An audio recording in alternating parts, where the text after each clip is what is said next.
Ini bagus pertanyaannya nih Bu. Berarti Bapak ini mengikuti perkembangan zaman. Ini termasuk pertanyaan yang saya tunggu-tunggu ini. Jadi gini Bapak Ibu yang dirahmati Allah, saya selalu mengatakan kepada umat ini begini. Dalam hadis sahih Nabi mengatakan, "Iza wusidul amri ila ghairi ahli fantadhiris sa'ah." Apabila sesuatu diserahkan kepada bukan ahlinya, tunggulah saat keributannya, kehancurannya. Hancur di situ, ya, bisa kiamat. Kiamat di situ adalah negara. Kalau negara dipimpin orang yang gak ahli, hancur negaranya gitu.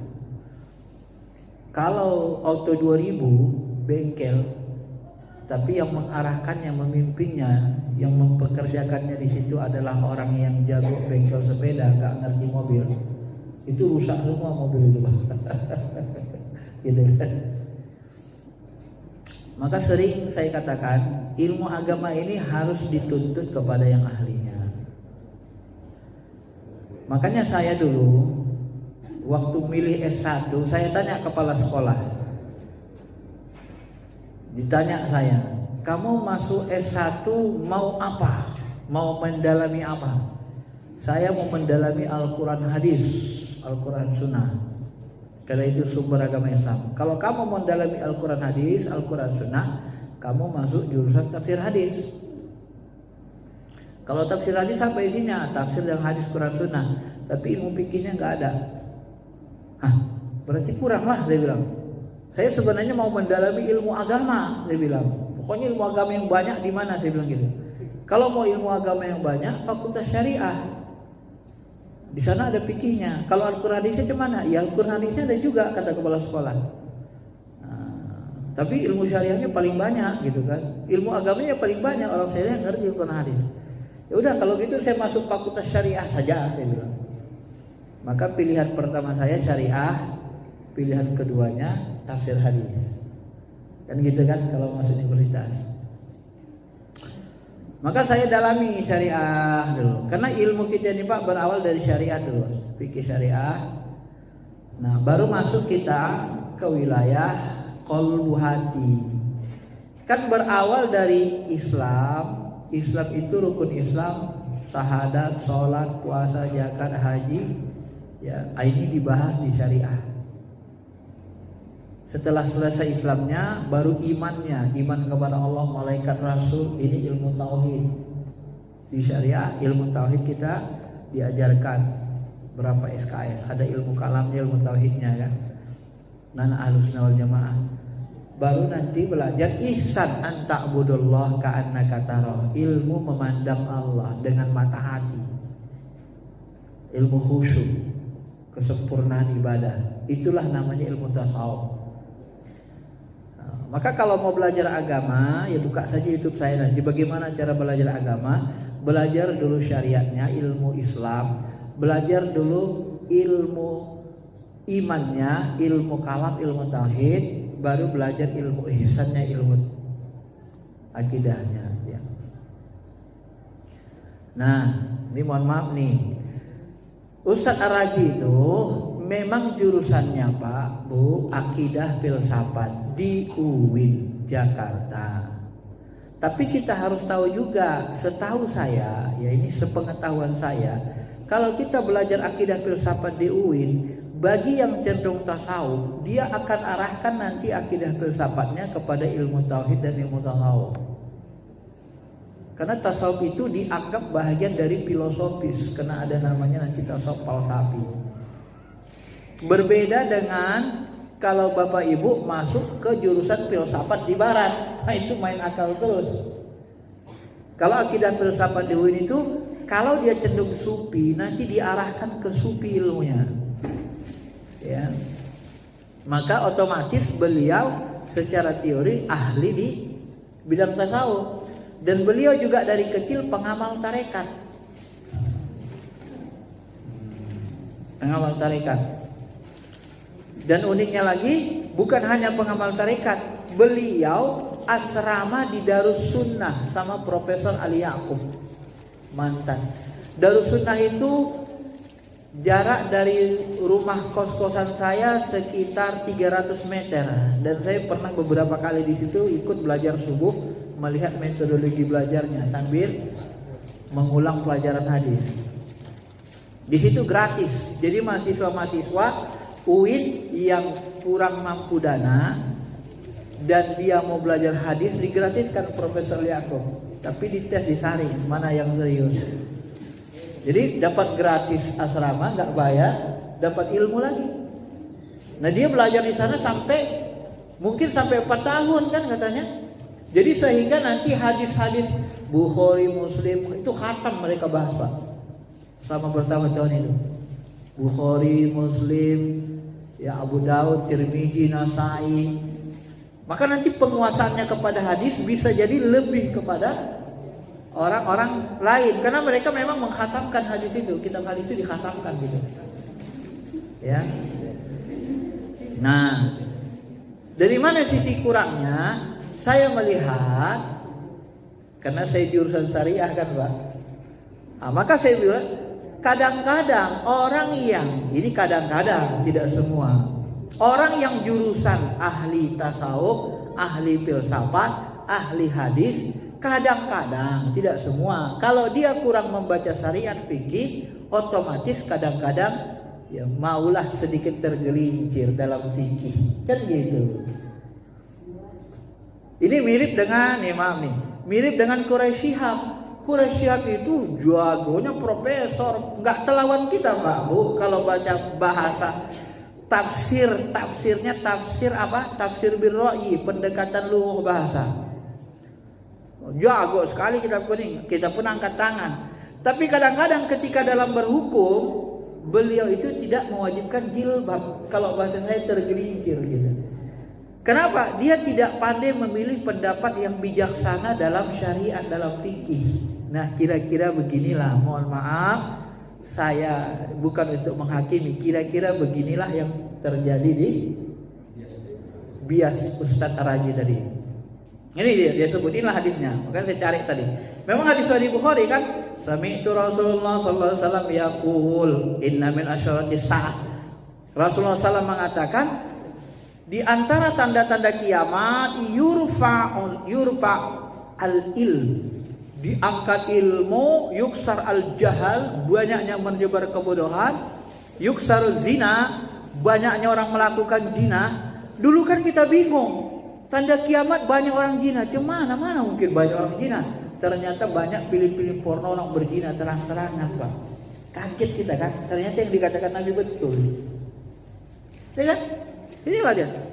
Wa yakshiru syabal kham, banyak sekali minuman khamar, bebas orang jual khamar, narkoba makin banyak. Wa yaqillir rijal, semakin sedikit laki-laki, wa yaksuran nisa, semakin banyak wanita. Hatta sampai nanti yakuna li khamsina imra'atan al-qayyim al-wahid, sehingga perbandingan banyaknya wanita dengan laki-laki itu antara 50 perempuan, 1 orang laki-laki. 50 banding 1. Jadi kalau belum 50 banding 1 laki-laki perempuan, berarti kiamat masih lama. Ini hadis Sahih Bukhari Muslim. Di Sahih Bukhari dari Anas bin Malik. Nah, oleh beliau dipahami ya, karena di dalam ayat Ar-rijalu qawwamuna 'alan nisa, An-Nisa 34. Laki-laki itu menjadi pemimpin bagi wanita. Nah, oleh karena di dalam hadis ini menggunakan kata qayyim, ya. Jadi dikiaskanlah dengan ayat ini yang menggunakan kata qawwamuna, karena ini memang kaitannya dengan nikah. Faddalallahu ba'du bima anfaqu min amwalihim, karena mereka cari nafkah, kan gitu. Nah, maka dianggap nanti ditafsirkan beliau bahwa nanti laki-laki di akhir zaman menikahi 50 wanita. Apakah benar pemahaman ini sesuai syariat Islam? Tidak ada ulama fikih yang saya pelajari yang mengatakan begitu. Inilah yang saya sebut tadi. Beliau menafsirkan dari sisi yang lain. Mungkin dari sisi hadisnya atau tafsir spiritualnya, Allah alam. Tapi secara fikih syariat tidak ada dalil yang membenarkan laki-laki menikahi lebih dari 4 wanita. Karena ayatnya jelas, ayatnya kan tegas. Apa kata Allah Ta'ala? Ya, nikahilah wanita-wanita yang kamu sukai. Ya, masna wa sulasa, 2 atau 3, waruba'a atau 4. Fa in khiftum alla tuqsitu, kalau kamu takut tidak mampu berlaku adil, fawahidah, 1 saja. Nah ini ayatnya jelas tegas. Nah ayat yang jelas tegas dalam ilmu syariat ini dianggap qat'i, muhkamat. Sudah jelas, nggak perlu dirubah-rubah. Bagaimana dalam kondisi darurat nanti? Nah, Nabi tidak menyebut ada kebolehan di situ. Itu hanya tanda kiamat. Maka ceramah beliau yang terakhir saya buka di YouTube kemarin, beliau sudah meralat Pak kata-katanya pendapat ini. Di mana diralat? Di Masjid Raya Bintaro, tempat saya sering ceramah. Beliau sering ceramah di situ, ngomongin pertama kali juga 50 satu laki-laki boleh nikahi wanita di Masjid Raya Bintaro. Ya, dan kemarin saya lihat YouTube Raya Bintaro, beliau sudah minta maaf, tidak bisa memastikan itu maknanya menikahi. Karena banyak yang kritik orang syariah. Akhirnya beliau tawakuf. Jadi beliau sudah minta maaf Pak ya. Jadi sebentar. Jadi begitu. Jadi ini yang saya katakan tadi, karena beliau tidak jurusan syariat, mungkin pengetahuan syariatnya ya tidak sedalam orang-orang syariat. Kan begitunya. Makanya ketika bicara tentang hukum syariat, maka sebenarnya kadang-kadang, ya tidak banyak, tidak semua, kadang-kadang mau juga tergelincir gitu. Ya, saya pun nanti kalau sudah bicara filsafat ke dalam-dalam, bisa jadi nanti teori saya salah. Ya, apa beda halusinasi dengan kasab? Ya kalau saya nggak belajar apa itu halusinasi dari jenis pengetahuan umum, saya bisa salah nanti kan. Maka saya coba, halusinasi itu apa? Halusinasi itu sesuatu yang tidak ada kita anggap ada. Halusinasi itu kita yang memunculkan dia ada, padahal tidak ada. Kita yang menghayalkan dia ada. Tapi kalau kasyaf, kita itu tidak menghayalkan sesuatu yang tidak ada menjadi ada, tetapi kita ditampakkan. Nah itulah beda kasyaf dengan halusinasi. Kita diperlihatkan. Nah itu kasyaf. Bukan kita menghayal yang ada menjadi ada. Kalau halusinasi kan gitu. Maka kadang-kadang orang mengatakan orang kasyaf itu halusinasinya itu katanya. Beda definisi kasyaf dengan halusinasi. Nah, kecuali orang yang itu tadi dia menduga di situ ada jin, dia bayangkan jin, terus muncul jin situ. Itu bisa berasal dari dirinya, itu bisa halusinasi. Bisa juga seperti itu. Itu beda. Makanya ini harus istilah-istilah itu harus kita kuasai dulu. Sebenarnya begitu cara belajar. Ya, Bapak Ibu. Jadi beliau sudah minta maaf dan saya juga tidak setuju karena hadis ini kan tidak bermakna dengan tegas mengatakan bahwa laki-laki menikahi 50 perempuan. Ya. Walaupun mungkin nanti dalam kondisi darurat, ya, karena dalam kaidah usul fikih dalam kondisi darurat ad-daruratu tubihul mahdurat. Di akhir zaman 50 perempuan 1 orang laki-laki. Gimana kondisi darurat? Apakah selebihnya yang 46 orang ini tidak ada suaminya dibiarkan? Ini kan saya tanya. Tapi kan ini belum terjadi. Kan gitu. Memang ada kemungkinan ke sana, tetapi itu tadi saya sebut. Maka di dalam syariat ini kalau kita menyampaikan sesuatu yang orang lain tidak sanggup mencernanya, maka terjadilah fitnah. Maka kembalilah kepada syariat. Saya pun sering mengatakannya sama Bapak Ibu, pagar ilmu hakikat ini syariat. Bapak Ibu dapat ilham, dapat ilmu laduni, ada nama ruh. Cari Quran hadis, ada nggak diajarkan nama ruh? Nggak ada. Boleh nolak, boleh. Kita nggak kafir, nggak syirik, nggak ada kafir syirik di itu, nggak ada fasik. Kok nggak diajarkan Nabi kok? Nggak ada, jelas nggak tegas dalam Quran, nggak ada dalam hadis, nggak ada. Dan sebagian ulama mursyid nolak, nggak ada namaruh. Ya udah tolak aja, nggak masalah. Tapi ini ilham, ini dari Nabi Khidir, ya pakai sendiri aja. Kalau ilham dikasih sama kalian untuk kalian, bukan untuk semua orang. Maka harus tahu kita dalil hukum Islam. Dalil hukum Islam yang disepakati Al-Quran, Sunnah, Ijma', Qiyas. Adapun ilham, syar'u man qablana, maslahah mursalah, saddud zari'ah, adat al-muhakkamah. Ini dalil hukum yang diperselisihkan, mukhtalaf. Sebagian makai, sebagian enggak. Sebagian nolak, sebagian nerima. Maka ilham dalam bahasa syariah, ilham itu buat dirimu sendiri. Ilham itu buat dirimu dan pengikutmu. Enggak untuk orang lain. Jangan paksa orang lain, Pak. Ketika ini kita paksakan kepada orang lain, ini akan chaos. Paham? Itu ilmu syariah, itu aturan, Pak. Kenapa masalah ilmu ruh ini menjadi chaos? Karena dibawa ke angkat publik, diajak orang ramai. Publik melihat Quran Sunnah nggak ada, maka publik berontak. Karena ilham memang bukan untuk semua orang. Paham? Inilah mohon maaf, inilah kalau bahasa guru mursyid saya, inilah salah satu ketergelinciran, kekeliruan pihak Abadi dan Ar-Raji dengan murid-muridnya. Karena diangkat ke publik tadi. Jadi chaos dia, jadi seolah-olah dipaksa. Kalau kita sudah dapat namaruh, ya betul, mungkin ada namaruh itu. Kita pun tidak dalam kapasitas kita untuk menghakimi ada tidak adanya. Karena kita nggak diberi ilham itu kan. Ya. Boleh jadi ada, boleh jadi tidak. Katakan saja ada, tapi tidak boleh dipaksakan orang lain ikutinya. Maka saya sebut tadi, kalau ada namaruh itu nanti setelah dapat namaruh kita dianjurkan zakat ruhani supaya ruh kita itu ditebus, dibersihkan. Ya, maka setelah ruhaninya dibersihin, mereka bisa ma'rifat, bisa mengenal alam gaib, mengenal Allah, dapat kasab hakiki. Begitu kan? Ya silakan itu untuk mereka, Nabi Khidir. Kalau betul itu dari Nabi Khidir kan diajarkan Nabi Khidir. Tapi kalau misalnya dipaksakan ke orang lain itu tidak boleh. Karena ilham itu kekhususan. Bisa jadi untuk kelebihan mereka ya sudah, tapi jangan dipaksa. Kecuali orang sudah masuk ke dalam ikut tarikat itu pun dianjurkan. Maka bagi yang mau ya silakan saja. Tak ada masalah. Kenapa tidak ada masalah saya katakan? Karena niatnya tulus ikhlas untuk membersihkan ruh. Yang dilakukan sedekah atau zakat tidak ada masalah.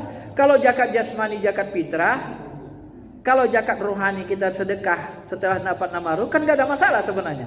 Niat kita membersihkan rohani kita dengan sedekah, gak ada masalah sebenarnya, Pak. Secara syariat umum gak ada masalah. Cuma kalau ditarik ini ke umum, apalagi sudah dikatakan kalau gak melakukan ini nanti kalian menjadi pengikut Dajjal, tidak boleh. Kenapa? Karena di tarikat lain akan diberi ilmu yang berbeda dari itu, tapi setara kualitasnya dengan itu. Bisa jadi gitu, Pak. Ya, di Naqsabandi tidak pakai itu ilmunya untuk bersihkan tuh, ada lagi ilmu lainnya. Nah, itu namanya tarikat, jalan gang namanya disebut. Maka ilmu rahasia itu tidak untuk diekspos di luar publik. Itulah sebabnya makanya supaya Bapak Ibu tahu kenapa tarikat itu lebih eksklusif. Karena dia banyak ilmu laduni, ilhamnya yang tak bisa dipaksakan kepada orang luar. Ya, itu makanya tarikat itu cenderung eksklusifnya begitu sebenarnya, Pak. Bukan kita nggak mau heboh terang-terangan begitu. Ya. Mursyid Naqsabandi yang di Basilam Langkat pun kadang-kadang sudah takut dengan kondisi ceramah Buya Ar-Raji. Kenapa? Karena yang rahasia terlalu diobral sama beliau. Ilmu laduni terlalu diobral. Ya bagi yang sudah paham, banyak pengikutnya bisa sampai ribuan, puluhan ribu, ratusan ribu. Tapi bagi umat Islam nggak bisa. Dan guru saya termasuk orang yang menolak. Hati-hati. Itu ilmu tarikat tidak bisa sembarang orang nerimanya. Kita kalungkan emas ke hewan, ke kambing, itu nggak ada manfaatnya, jadi fitnah. Emas itu dikalungkan kepada orang yang berhak menerimanya, yang layak gitu loh. Baru emas perak itu bermanfaat kalau dikalungkan ke manusia. Kalau Bapak Ibu kalungkan emas perak kepada kambing, apa manfaatnya kepada kambing? Dia telan, dia buang, masukkan ke WC. Jadi fitnah. Nah, begitu Pak. Ya. Saya sebenarnya tidak mau masuk ke perdebatan ini, tapi karena sudah menjadi konsumsi publik, ya saya terpaksa menanggapilah. Maka saya sebenarnya secara pribadi, mursyid-mursyid saya yang lain pingin masalah ruh ini, ilmu ruh ini udah nggak usah disebarkan lagi, buat tarikat abadi aja dan kawan-kawannya. Saya pun sudah dikasih nama ruh saya sudah belajar. Saya sebenarnya hormat sekali dengan abadi. Ya. Tinggi ilmunya Pak. Sampai ada guru saya mengatakan, Ustaz Ar-Raji itu ilmunya disempurnakan gurunya yang terakhir, Abadi tadi yang menyempurnakan, Maulana Abadi, menyempurnakan ilmunya. Tarikatnya udah 4, Naqsabandi, Qadiriyah, Saziliyah, Tijaniyah, 4 digabung jadi satu, tarikat Muhammadi. Tinggi ilmunya. Tapi kan kita tidak bisa ilmu itu dikonsumsi publik. Itu yang dimarahkan mursyid-mursyid saya lainnya sebenarnya lebih cenderung mengatakan, aduh, nggak boleh. Termasuk saya dengar mursyid Naqsabandi Khalidiyah, mursyid yang sekarang dihilangkan. Dia sempat mengkhawatirkan. Beberapa bulan lalu dia katakan, aduh, Raji kok terlalu berani ya bongkar ilmu ini di depan publik. Itu kan tidak konsumsi publik. Makanya kadang-kadang saya pun takut-takut Pak ngajarkan yang terlalu rahasia kepada Bapak Ibu. Ya, di syariat itu ada ilmu-ilmu rahasia pun yang kadang kalau diajarkan kita takut-takut. Takut disalahgunakan gitu loh. Ya. Bapak Ibu yang dirahmati Allah. Yang terakhir saya mengatakan begini, supaya kita juga tidak, saya sering mengatakan jangan menghakimi orang di luar kapasitas ilmu kita. Ya, maka saya kembali kepada tadi. Bapak Ibu, yang terakhir saya ingin katakan begini. Kalau kita tidak menguasai syariat dan hakikat, kadang-kadang kita akan mengatakan syariat dan hakikat ini bertentangan. Kalau tidak menguasai dua-duanya dengan baik, dengan rinci. Maka saya sangat bersyukur dulu masuk fakultas syariah. Jadi ketika orang menolak ilham, saya jelasin ilham menurut syariah begini-begini gitu kan. Tahu kita kedudukannya.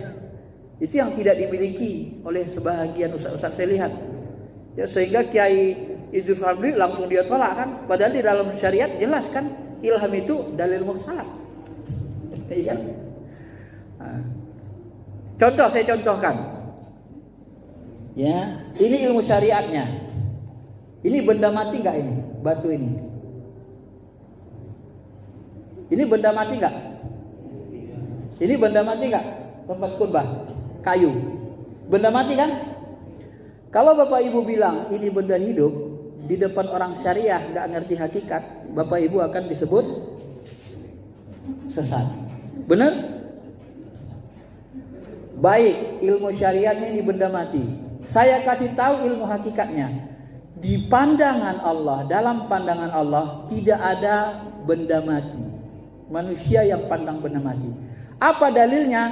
Yusabbihu lahu ma fis samawati wal ardh.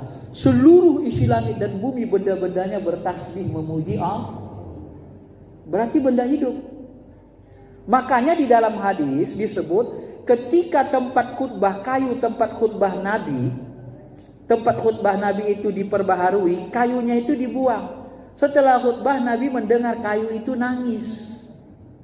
Didatangi Nabi, kenapa kamu nangis? Karena aku tidak dipakai lagi oleh Nabi. Biasanya Nabi bersandar di diriku. Ini aku sudah tidak dipakai Nabi lagi. Nangis dia Pak. Karena hakikatnya dia hidup. Jadi nggak ada yang mati. Nah, jadi kalau Bapak Ibu belajar ilmu dua, kan tidak ada pertentangan. Sama-sama ngerti. Tapi kalau belajar ilmu satu, berkelahi. Paham Pak? Walaupun ukurannya nanti syariat. Tapi ada pembatas ilmu itu. Gitu ya. Nah inilah yang saya dalami. Ketika saya belajar syariat, S1, S2, S3, begini modelnya. Tapi saya tidak merasa puas. Karena ruhani kita kering. Harus belajar ihsan dulu biar ruhaninya bening. Maka saya mendalami tasawuf. Tapi memang pagar ilmu hakikat ini adalah syariat. Bahkan guru saya, mursyid saya mengatakan, pagarilah ilmu syariat ini dengan, pagarilah ilmu hakikat ini dengan ilmu syariat. Karena nggak boleh nggak dipagari. Kalau nggak dipagari, lenceng. Ilmu hakikat, ilmu rasa. Rasa itu kalau nggak dipagari, maafnya bisa nanti menghalalkan zina, dijinahinya muridnya. Bahaya. Rasa itu pun bisa ditunggangi hawa nafsu dan setan iblis. Jangan main-main dengan syariat, maka tidak boleh.